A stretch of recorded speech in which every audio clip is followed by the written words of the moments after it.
Scam లో YS Jagan సన్నిహితుడు కసిరెడ్డి రాజశేఖర రెడ్డికి హైకోర్టులో ఎదురుదెబ్బ తగిలింది. విచారణకు హాజరు కావాలని సిఐడి నోటీసులు ఇచ్చింది.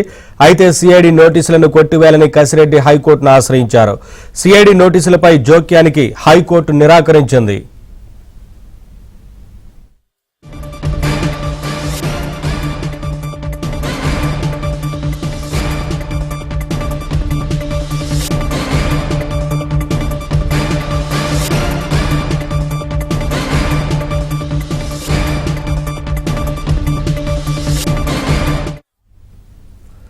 లిక్కర్ స్కామ్ లో వైఎస్ జగన్ సన్నిహితుడు కసిరెడ్డి రాజశేఖర రెడ్డికి హైకోర్టులో ఎదురుదెబ్బ తగిలింది. విచారణకు హాజరు కావాలని సిఐడి నోటీసులు ఇచ్చింది. అయితే సిఐడి నోటీసులను కొట్టివేయాలని కసిరెడ్డి హైకోర్టును ఆశ్రయించారు. సిఐడి నోటీసులపై జోక్యానికి హైకోర్టు నిరాకరించింది.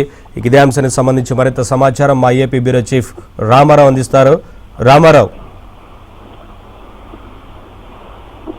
నవీన్, మద్యం కుంభకోణంలో కసిరెడ్డి రాజశేఖర రెడ్డికి హైకోర్టులో ఎదురుదెబ్బ తగిలింది. ఇతను విచారణకు హాజరు కావాలని సిఐడి ఇచ్చిన నోటీసుల్లో జోక్యానికి హైకోర్టు తిరస్కరించింది.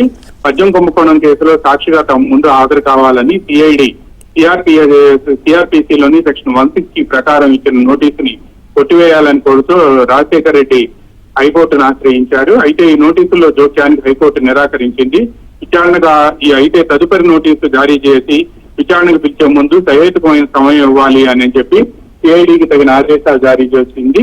నోటీసులను కొట్టివేయటం అనేది సాధ్యం కాదు, ఈ నోటీసుల్లో మేము జోక్యం చేసుకోబోము అని కూడా హైకోర్టు స్పష్టం చేసింది.